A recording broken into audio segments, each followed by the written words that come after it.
Hello everybody and welcome to another hard-hitting episode of Full Throttle here on Unprecedented TV, where we tackle issues hitting British drivers hardest. I'm Paul Naylor, Communications Director for the Alliance of British Drivers, and today we're exposing the truth about road safety, focusing on how flawed speed limits and enforcement ignore the real dangers like poor observation. And I'm here today with not one, but two Brians. You wait for two to come, well, for one to come along and you get two. Brian, over to you, sir. No, we're like buses, banana buses in bunches. I'm Brian Gregory. I'm Policy Director of the Alliance of British Drivers. Today we're joined by Brian Henderson, who, apart from having an MSc, is a road traffic collision expert with over 40 years of experience. Although retired 5 years ago, he'll share his insights and on speed myths and the overlooked risks to power two-wheelers, motorcycles and motor scooters. And a special thank you to our viewers for the amazing support for our recent episode with David Turber, Howard Cox and Catherine Porter on the net zero scam. So your engagement fuels what we're doing. Buckle up. This is Full Throttle.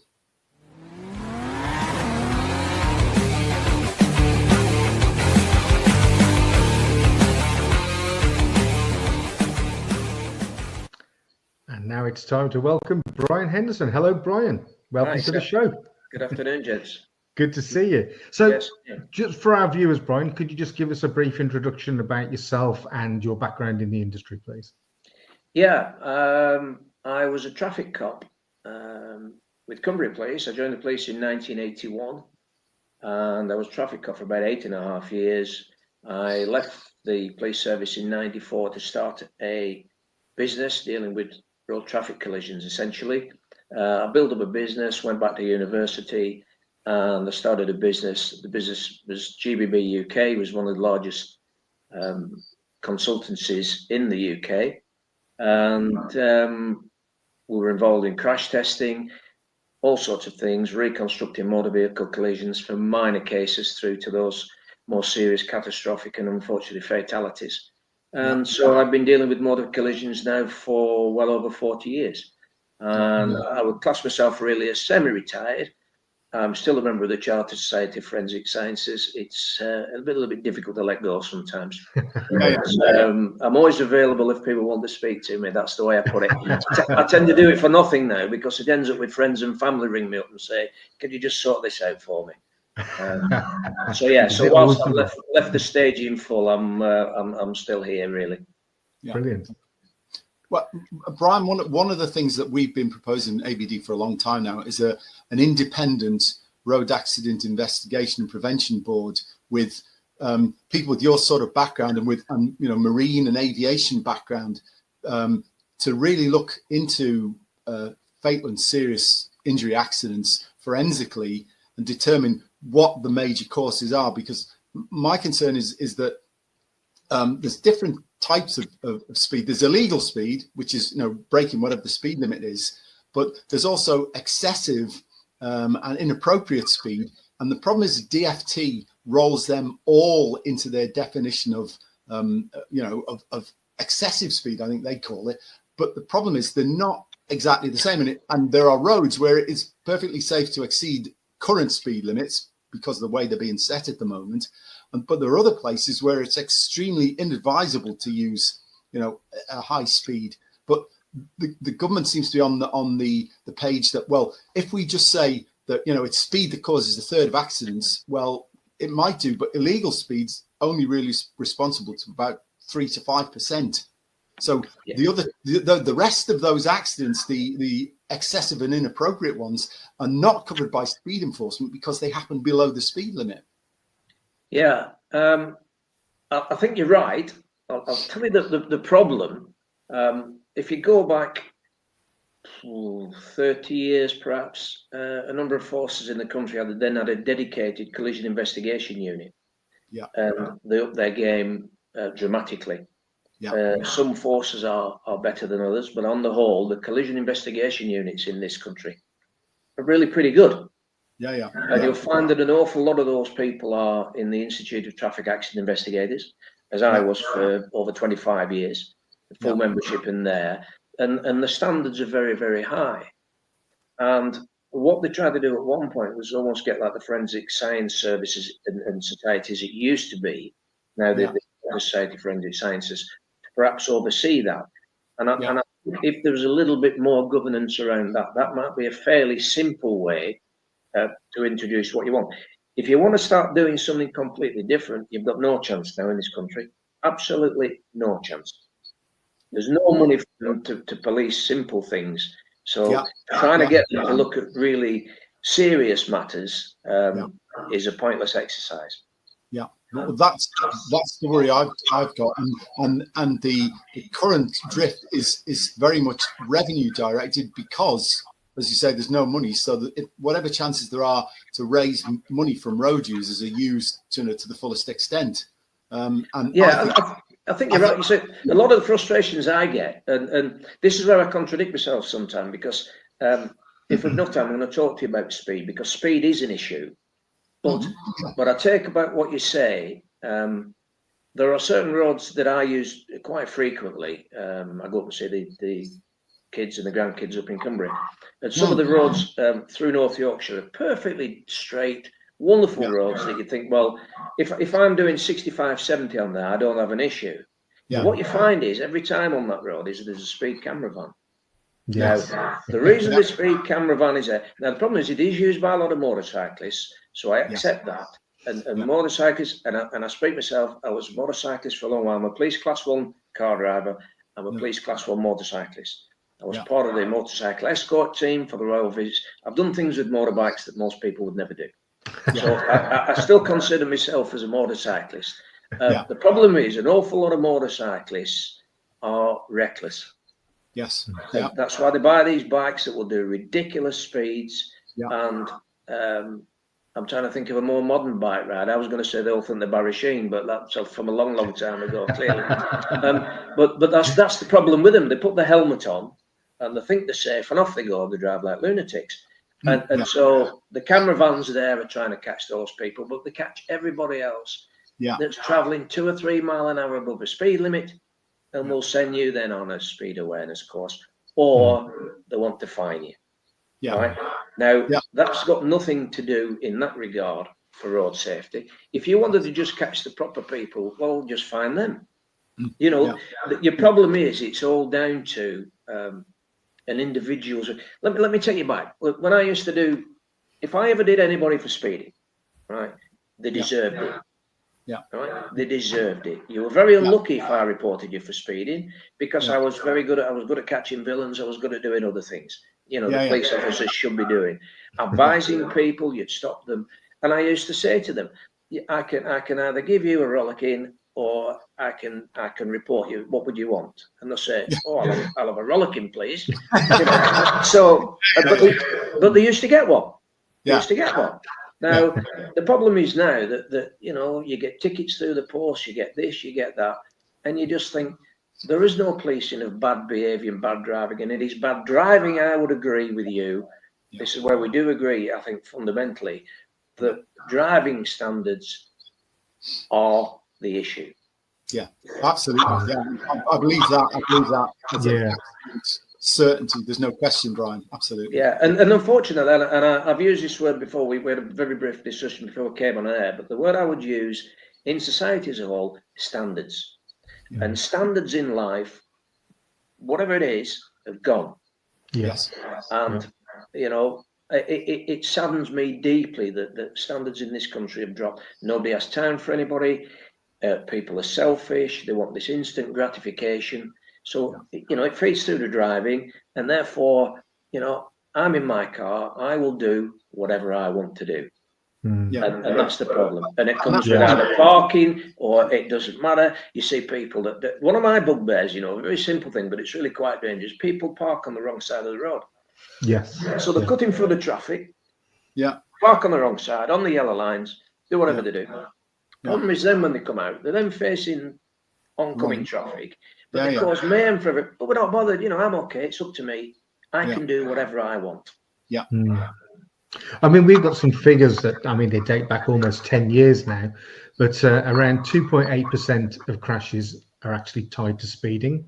But it seems that poor observation is quite a major issue. Yeah. How might we better address that over the speed focus? I think it goes down to tuition and instruction. Yes. One of the ideas I had many moons ago, I probably shouldn't throw this out there, somebody might do it and start a great business now. But I thought about having building a track almost like, and having lessons for people before they started even driving. And I'm going to throw something contentious in now. They might say, oh, you're old and you're grumpy. But I wouldn't give people a driving license at 16, 17 years of age. I think they're too young. Yeah. I think, given how dangerous a motor vehicle is, I think it should be 21. I know I'm going to get boos and hisses all over for that.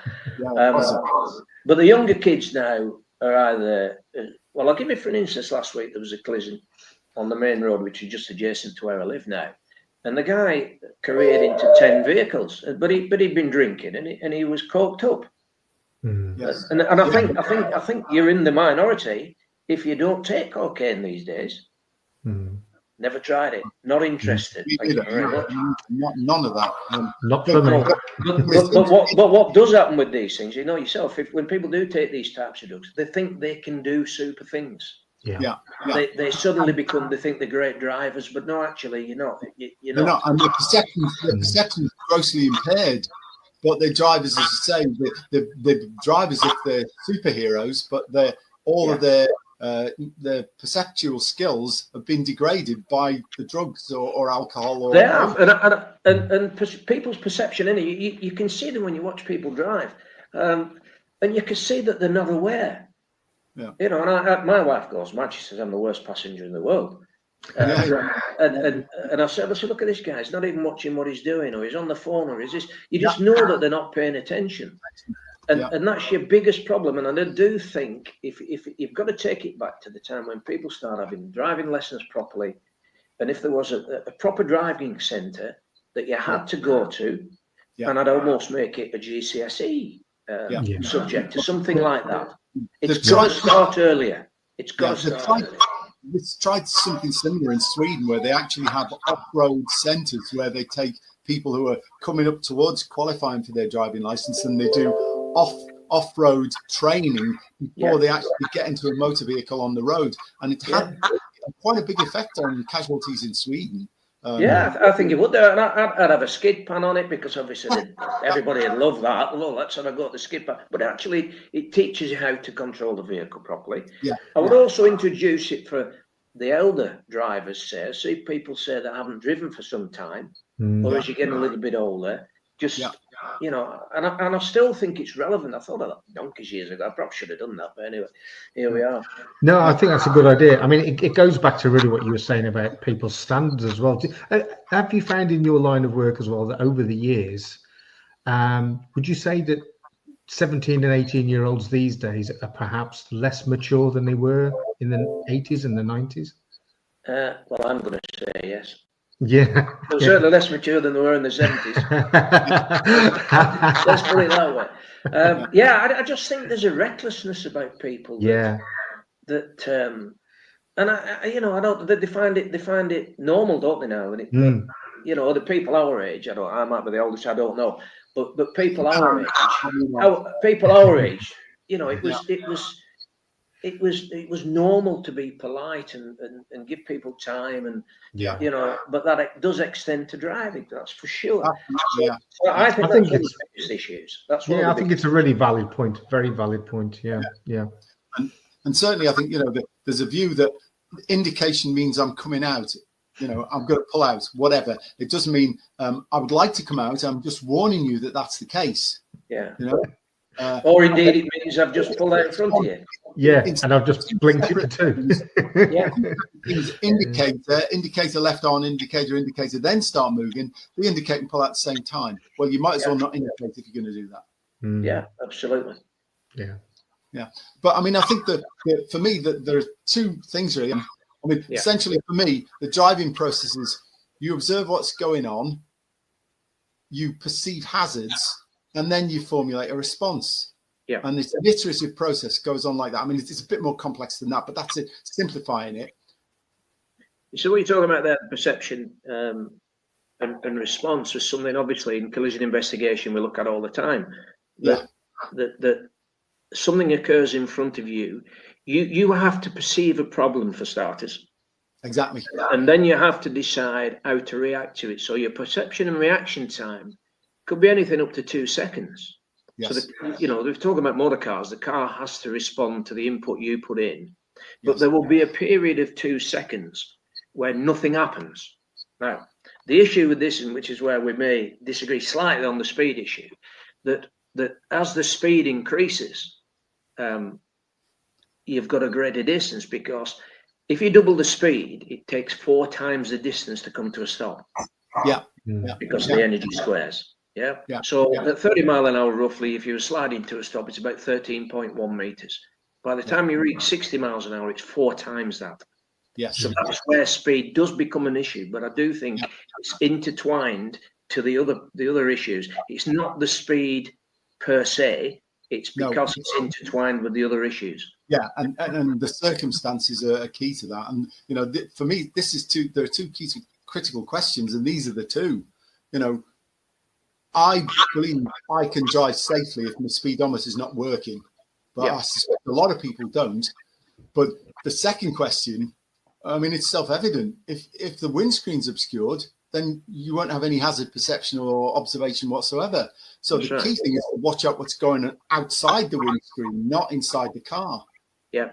Or outside of where your motorcycle is, or whatever vehicle you're driving, or even indeed as a pedestrian, you need to be looking at what's going on, because road safety is a shared responsibility. You can't shovel all the responsibility over onto the motorized road user if you've got vulnerable road users who are doing things which are, reckless.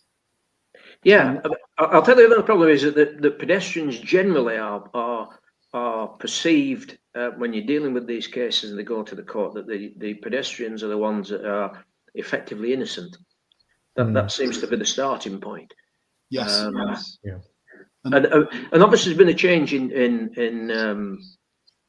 the Road Traffic Act, various other things, the Highway Code. And strictly speaking, now, if you're turning left and there are pedestrians where they cross, you're supposed to let them go. It hasn't made a bit of difference. Nobody does. No, well, because it goes back to what I said about the selfish thing. I'm in a rush and I'll do whatever I want. No, but as a pedestrian, I will not step into the road if somebody's turning left, because it's a stupid thing to do. No, exactly. But So and not unlike, you'll double check, make sure somebody's indicating, won't you? Exactly. Yeah. And of course, the other thing, even if they're indicating, I will wait until they're showing sign of, as a driver, of actually making that move before pulling out at a junction, because otherwise. Yeah. But you're going to get a circumstance where you've got the 2 bloody-minded people, if you like. The pedestrian who thinks, I know my rights, I can walk out. And then, like you say, the other Brian, somebody's just going to just carry on doing the way they drive anyway. Exactly. And that's when you're going to get your accident. Yeah. Absolutely, yeah. And I'll throw this out there. It might be obvious, this, but as a pedestrian, you ought not to be doing it, because chances are you're going to come off worse. Exactly. So why needlessly put yourself in danger? Yeah, absolutely. And a lot of this stuff around giving cyclists a 1.5 meter clearance, which I try to do, absolutely, but it doesn't work the other way, because they will come off onto the wrong side of the road to pass a parked vehicle. Whereas if you're a motorcyclist or another road user, you wouldn't do anything stupid like that, because you're putting yourself in danger. Well, I find cyclists are a little bit selfish as well. They fall into that category for me, that I'll do whatever I want, and that's, Yeah, and it's not really a good idea when you're riding a 2-wheel vehicle with no particular protection, and you're dicing with things weighing 1.5 tons and doing 60 or whatever miles an hour. Yeah, exactly. It's not prudent. No, but it's been legalized, but I don't think it's sensible. It's like a lot of things that are going on at the moment. It may be legal, but it may not be sensible. Yeah. Right, gents, we're going to go to a very quick break, and we'll be back very shortly. Thanks.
So Brian Gregory, let's make it clear. Yeah. Brian Gregory, tell us a bit about what's going on in France. Well, the French have, well, like many countries in Europe, are exploring something called Vision Zero, Nollvisionen, as the Swedes call it. Basically, this is trying to make roads so safe that there are no road accidents. Well, when you go back to fundamentals, when the road safety science was first developing, the road researchers did a study on accident risk against speed. It's called the Solomon curve. And what they found, and it's slide, just a minute, of the pack that I sent out. I'm just trying to work out where it is for Charlotte. In the pack that I sent out, it is slide 9, the Solomon curve. There slide we go. That one. Yeah. And basically what they found was, actually, when you looked at the speed distribution, the most dangerous drivers were the slowest ones. That's the left-hand side of the curve. The safest drivers were traveling not at the average speed, but they occupied the sort of 80th to 90th percentiles. So only 10% of the traffic was traveling faster than them, and 80% was traveling slower. And so that was how they reached the idea of setting speed limits at the 85th percentile speed when you measured free-flowing traffic, with the tolerance, because obviously up to the 90th, those were the safest drivers. But what's been happening in recent years is that many countries, including the UK, are setting speed limits as low as the 50th percentile, which criminalizes 50% of speed distribution, including the safest drivers. The Swedes want to go to a situation where there are no road accidents, but if you look at the Solomon curve, that's impossible, because you can't reduce risk to zero. So there's always going to be accidents, irrespective of what you do, unless you just stop people traveling altogether, of course, and then they'll find other ways to kill them. And they wouldn't possibly do that, would they, this lot? Of course not. Don't tempt Providence, Brian. Don't tempt Providence. But so what the French did, following the Swedish Nollvisionen principle, was to cut the rural speed limit on route national roads, single carriageway rural roads, to 80 kph from 90 kph. They did that, had virtually no effect whatsoever on casualty rates. They stayed much the same, but basically that reduced economic activity by about 4.4 billion euros per annum. So there was a big economic drawback, and nobody does that cost benefit analysis when they look at road safety interventions. They don't look at, well, we might have saved, and they make claims about, well, you know, if you reduce speed by 1 mile an hour, you reduce casualties by 5%. Well, it doesn't actually work in practice, but what you do is you suppress economic activity, and there's huge economic costs, because theoretically you might have saved a few casualties, but you've slowed a load of other people down and basically depressed the whole economy.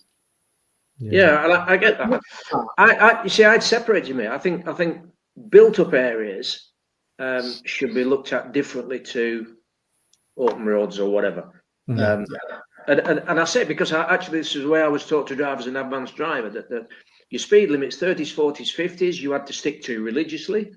If you didn't, the instructor would belt you with a stick on the knuckles. Right? But when you reach the national speed limit out, you had to, what they describe as, make progress.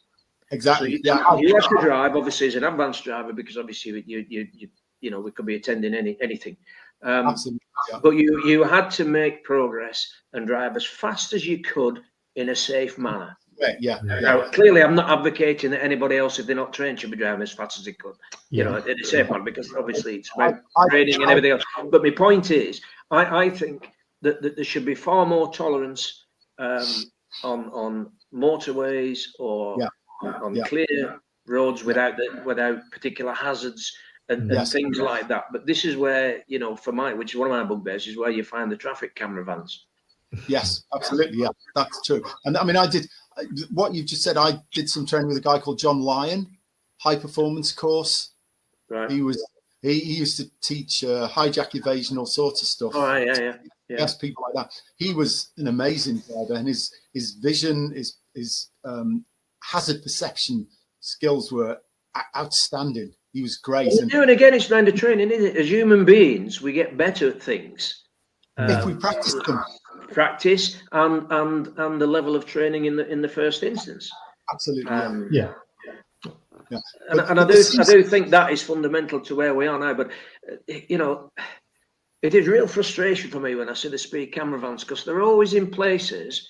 Let me take you back.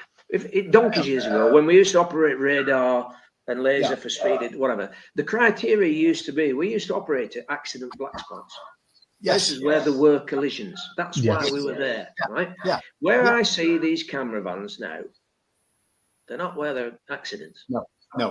They're not. It's just, it's to generate, it is to generate money. There's no doubt about that. Absolutely, yeah. And there's a large major road, which is the A19, travels southwards, joins up with the A1 through the A168 in North Yorkshire, and it's just a speed camera alley now, and they're finding more and more creative ways. I mean, one of my colleagues, an ABD member, was actually caught by one of these cameras on the A19, and they'd driven the vehicle so far into a hedgerow that it was virtually invisible. Yeah. You know? Well, let me tell you, Harrogate. We went to Harrogate Christmas before last, and I got stuck behind a camper van on the A59 for mile after mile after mile after mile. Right? Yeah. It comes to a point near Grassington where you come to the roundabout. As you come around the roundabout, there are then two lanes that travel up the hill. Yes. So I thought, right, I'm going to get past this guy now. Yeah. Guess what? As soon as you start to come past there, the van, 90% of the van is hidden by the bushes. And let me tell you, that's not what you're supposed to do. Well, no, but it contravenes what is now IPCC guidelines, what used to be the ACPO guidelines. ACPO guidelines, yeah. Still have a copy here, yeah. Be visible and varied. But I mean, even that now, the camera vans in North Yorkshire are dark blue colour. They're quite nondescript. Absolutely. Road safety camera partnership. Yeah. Okay. Yeah. But I'm afraid. Thankfully, that particular day, the guy was picking his nose or having a cup of tea, and I didn't get done. But he actually spoiled my Christmas. It spoiled my Christmas because I thought you might have been doing both. I've driven all these years. I've not had points. I thought, bloody hell, it's really. You were waiting for the letter, weren't you? Waiting for that. I'd actually formulated my letter and response before any. I've tortured myself for 2 weeks. Anyway, that was that. So Brian H, do you think then that with all your expertise, do you think that road designs or speed cameras offer the best safety boost? I don't think so at all. No. I'd rather see. I don't mind the cameras. Like on the main road, saying in the 30 limit or whatever. But what they do here in Lancashire is, I'll give you another little tale. You like my little tales? I know you like this, right? But the first one is that they set the camera vans up so they catch people going to work, say 10 to 9 in the morning. Yeah. Right. Whereas the main culprits are at tea time, and when the idiots are when they finish work, if they go to work, are flying up and down. That's where they should be and make a difference, right? Now the camera van around here, and I've talked about the main road opposite. There's a friend of mine who's across the road. He was a traffic cop for a long while as well. Looked out the window, and the camera van was the wrong side of the keep left bollards.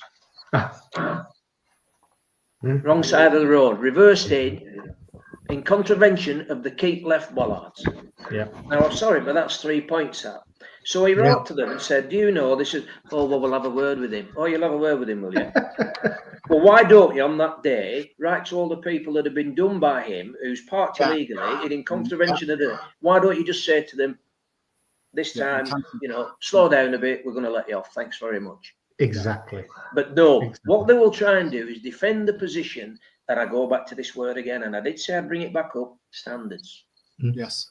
Yeah. But I mean, I think this has been going on a long time, because many years ago now, I was at a meeting, and it was one of these sort of environmental safety conferences things. And Andrew Howard of the AA, he was talking, and I said, Howard, if we want to improve road safety, the first things we should be doing is training road users better.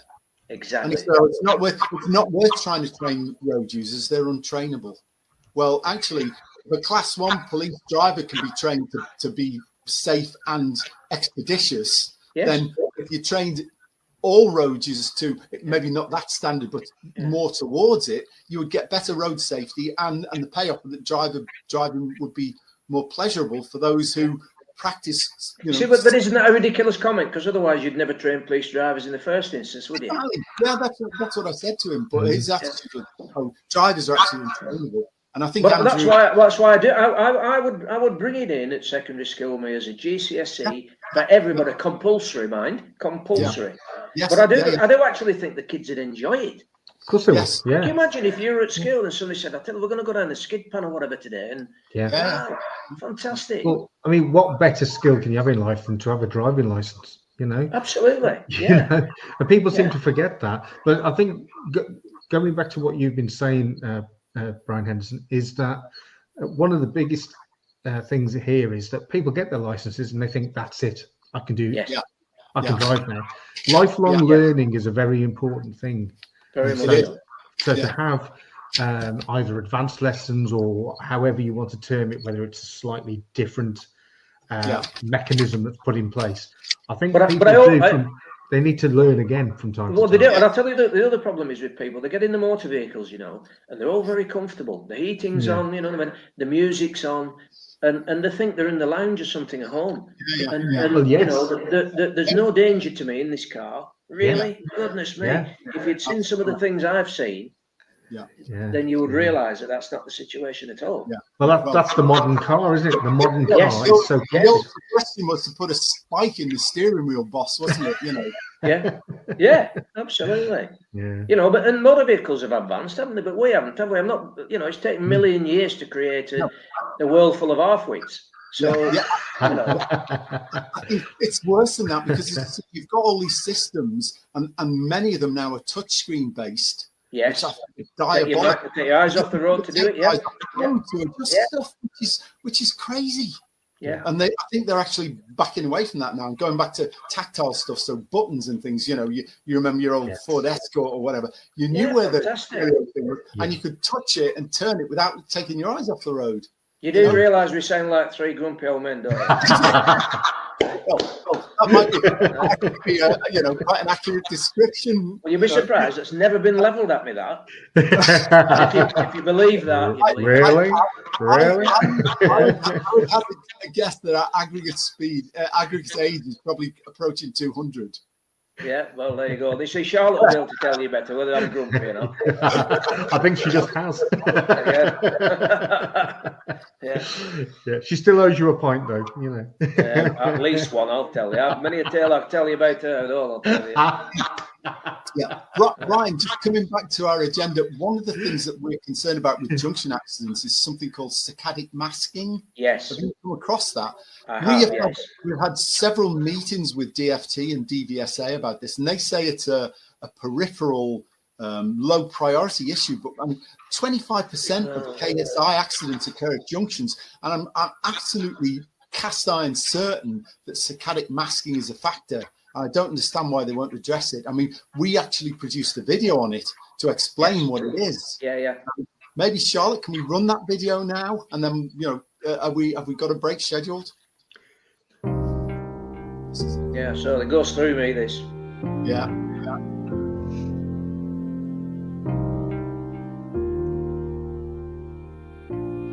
Sorry, mate, I didn't see you. Those words are often heard after a driver has pulled out in front of another road user. In most cases, the driver will have looked, but was fooled into thinking the road was clear because of the way our eyes and brain see things when we turn our heads.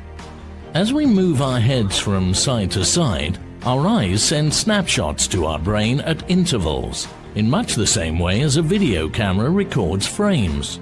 Our brain then merges the snapshots, called fixations, into what we think is a continuous sweep. But that is an illusion. Between the fixations, there are blind spots, called saccades. If another road user happens to fall within one of these blind spots, they will not be seen. This is known as saccadic masking.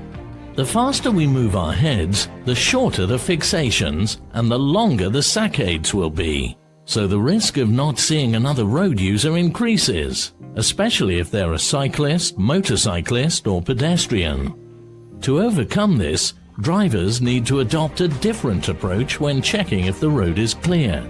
Instead of continuous head movement, a driver should pause for a fraction of a second to focus on at least 3 points when looking to the left and right to check close, middle and long distance.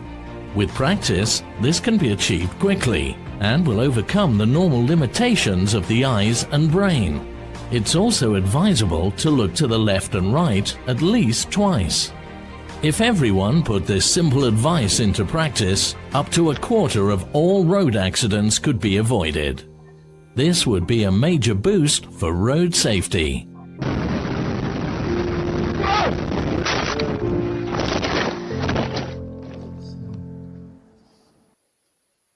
Yeah.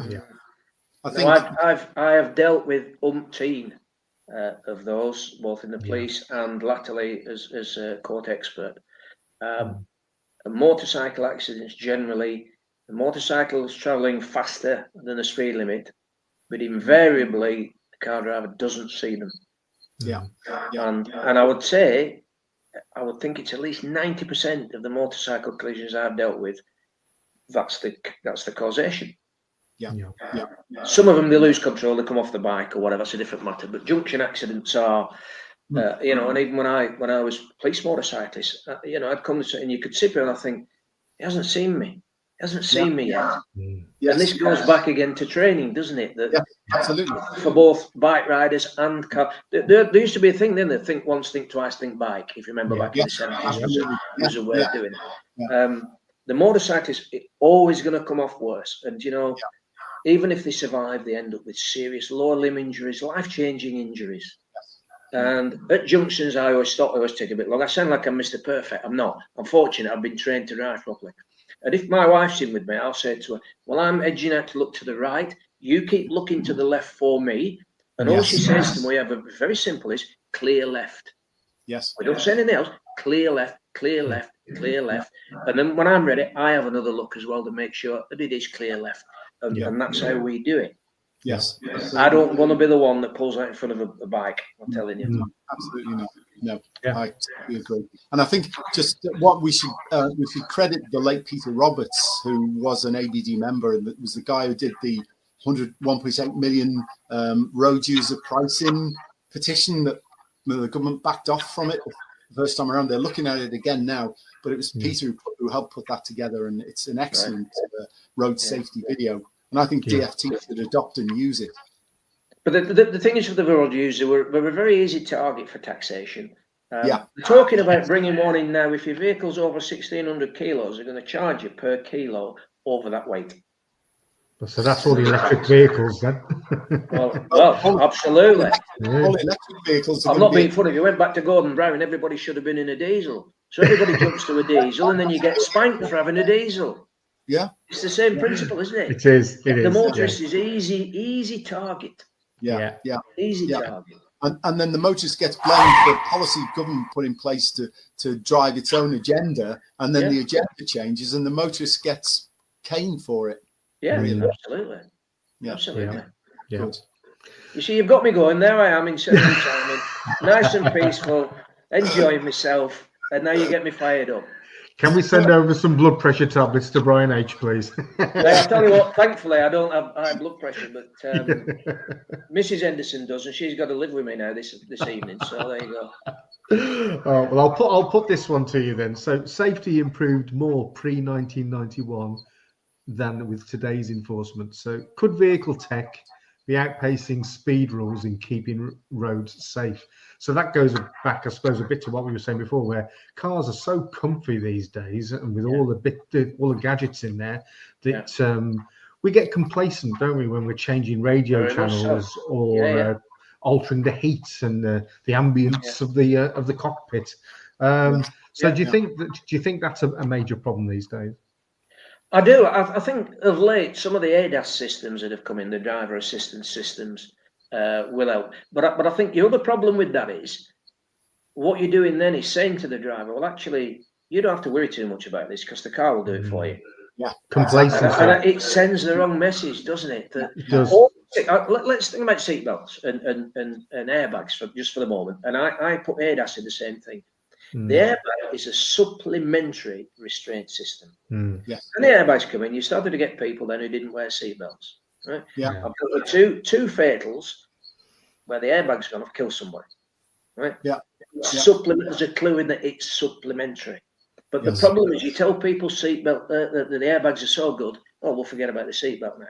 Yeah. So now all these driver systems are that good. The driver thinks, oh, well, actually, maybe I don't have to pay as much attention.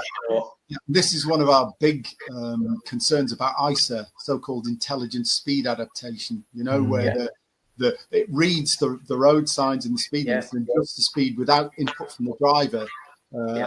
It leads to complacency. Oh, well, the technology will sort it out. Well, actually, no, it won't. Yeah, and that's what they're going to, driverless cars. And all that. Well, I wouldn't want one anyway, a driverless car. No, thank you. I don't say they want. And once every day, I don't know. I see what sound again. I sound like this old grumpy old man again. Once every day, driving your car was enjoyable, wasn't it? You wanted to go places. Yeah. I don't now, because the country's full up. Yeah, there was such a thing as a Sunday driver. You'd go out for a drive. Nobody does that now. Enjoy it. No, I don't enjoy it anymore. No, it's sad, I think really. Being made to be less enjoyable to discourage people from doing that. I'll tell you what I do enjoy it. I enjoy it when we go through Europe and drive through France and things like that. Yeah. That's when it does become enjoyable. Yeah. They seem to have a different. They still like giving you speeding tickets if they can. I once got flashed down near Monaco, but I managed to get out of the country before they come after me. Yeah, I suppose if you want still there's stretches of German autobahn with no speed limit. No, that would worry me. I wouldn't really want to be on there because all the idiots will be attracted to it, won't they? They're a bit like moths to the light. Well, yeah, I mean their accident rate is slightly higher than ours. It's not massively, but it is higher. And I mean, I have driven on German autobahns, but what discouraged me was at the time I had a four-wheel drive Golf. It was quite a quick car, and I thought I'll give this thing its head. And I was, I don't know, doing 125 something miles an hour. I looked at the fuel thing, and it said I was doing 7 miles per gallon. So at 85 miles an hour, it was doing 28 per gallon. I thought I can live with that. You see, when we talk about speed limits in the UK, it's 70 mile an hour. It was only supposed to be a temporary speed limit. This wasn't it when the fuel price was on way back. By a minister who didn't hold a driving license, Barbara Castle, wasn't it? Yeah, exactly. And when she was fairly local to you, I think she was the MP for Blackburn.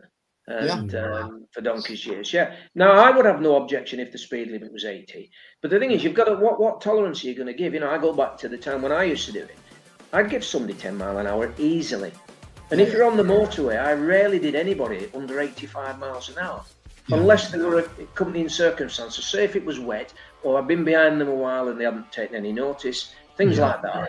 Then, like I say, if Brian Henderson did it's a rare thing if you got it off me. You should put it on the wall, really. But if you did, because you deserve to get done.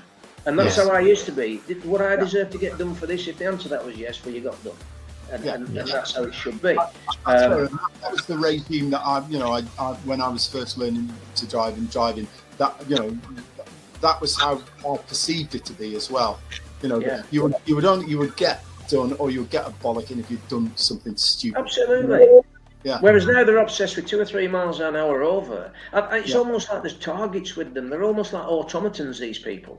They sit behind this laser gun and all they're bothered is about getting numbers in. And it doesn't. You don't see any. Do you see any traffic cops anymore stopping people, advising them? You don't see any of that. Advising of bad driving. That was better policing than. Of course it was. You come down here to the camera, they slow down a bit, and then they fire off again. Doesn't work. Productivity. Yeah, absolutely. I think we just answered the next question that I was going to ask, actually. So we've already covered it, really. That we need a more intelligence-led speed enforcement regime and more concentration on road user training and less on sort of rigidity and clamping down on outright stupid and dangerous behaviour. Yeah, And target the areas as well. You know, it's what we used to do donkeys years ago. If there are areas where you thought there was a number of collisions of people complaining of dangerous driving and things like that, well, you blitz that area and you do something then that becomes a permanent solution to it. Yeah. Instead of picking on the areas and the people that you should not be doing. Yeah. Well, it's a low hanging fruit thing, really. That's exactly what it is. Yeah, that's exactly what it is. Yeah. I think it should be more of a sort of an arm around the shoulder than a fist in the face, really, shouldn't it? You know, it should be sort of like, you know, calm down, mate. You're going a bit fast, and you'll probably learn more from that than getting something through the post that's going to cost you £100, and all that's going to do is wind you up. Well, because I think again that's part of the education, isn't it? Well, it's part of the education. Yeah. You know, the speed ahead, and I've never been on it, but people have been on it. They said they do it on a Zoom call now. They're all bored. They don't really, you know, if you're going to do it properly, like I said, if there was a proper urban driving centres, I think I described, you know, what I suggested doing. But if you're going to have a proper education thing, do it like that. Make it meaningful. Make it think, well, actually, it is a couple of hours out of my day, but guess what? I did this. They showed me how to handle the car, blah, blah, blah, blah, blah. Yeah, and it doesn't just have to be related to speed. It can be about observation. Absolutely. Yeah. Because driving without due care is for me was speed. Honestly, speeders were the bottom of my list for when I was on traffic. I used to get more people for dangerous driving without due care, whatever. Yeah. And advise them for speeding. Yes. You know, and if you get behind them, if they didn't see me for miles, you just think it's not the speed that's the issue; it's the fact that you're not paying attention. Yeah, exactly. Try your rear view mirror every now and then. Exactly. You know, and you're in a car that's lit up like Blackpool Seafront in September, and they still can't see you. Yeah. You just think, what on earth are you doing? Yeah. Where is your mind? Yeah. Yeah. I once stopped a guy who told me, he said, I'll have you know, he said, I used to drive tanks in the Second World War. And I said, yes, I can tell.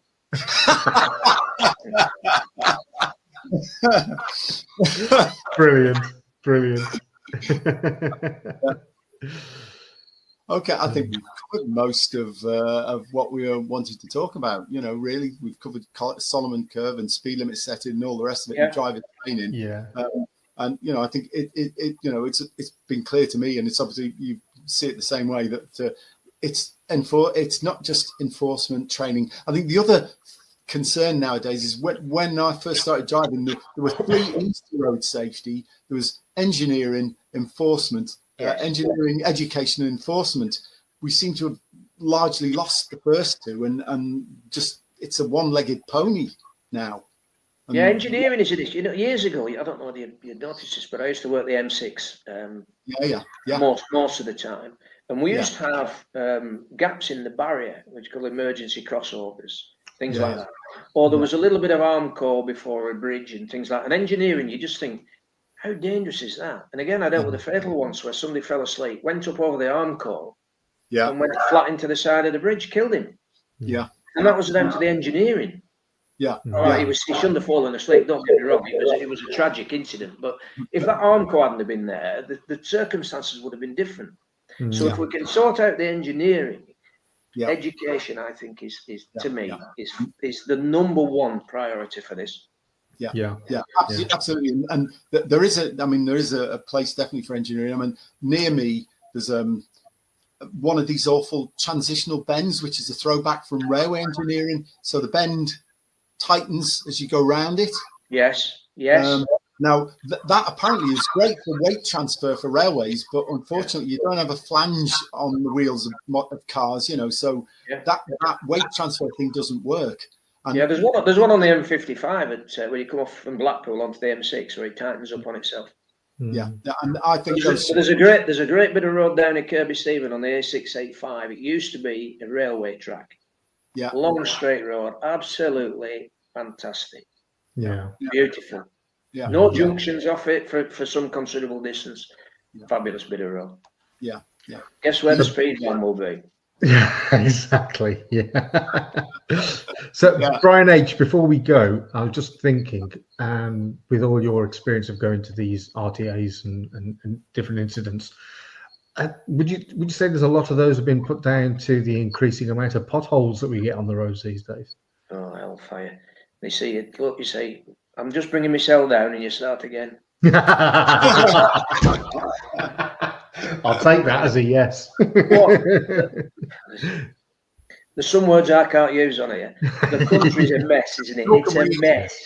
My goodness, the road. Once over there, your road tax, donkeys years when it was first brought out, it was supposed to go for the upkeep of the roads and everything else. That was, exactly. Well, it'll be diverted to anything, won't it? Yeah. So the roads, I don't know what it's where you guys are, but in Lancashire, they're absolutely horrendous. Shocking, really. Yeah. But yet, you know, you can go somewhere like Tenerife, and I noticed when we get picked up at the airport in Tenerife, the roads are beautiful. Yeah. Yes. Yeah.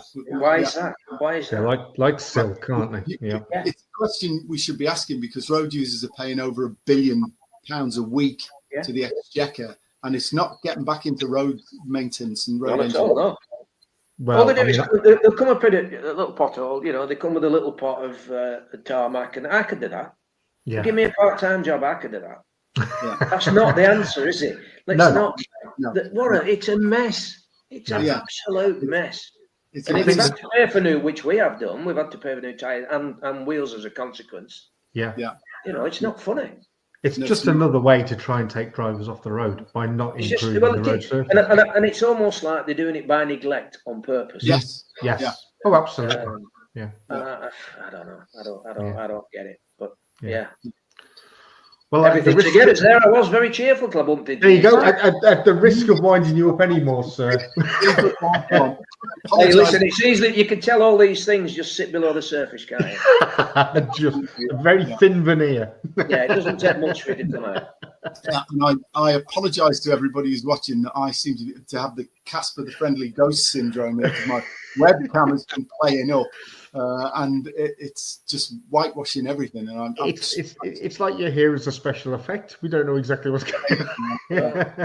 Probably I'm sort of Max Headroom clone or something. Definitely. What you'll have to do sometime is have a little 10-minute snippet bit when I try and remember some stories. Going to tell you some great stories from all the years. That would be good.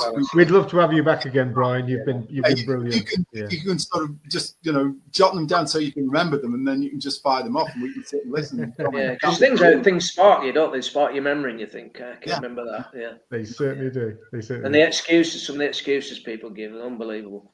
I bet. Right. Well, it's been brilliant having you as a guest, Brian. We'd love to have you again sometime, and we'll talk about more about road safety and your experiences over the years. But thank you ever so much. Nice to meet you both. It's been a pleasure. Yeah, absolutely. Thanks, Brian. Very much. Bye-bye.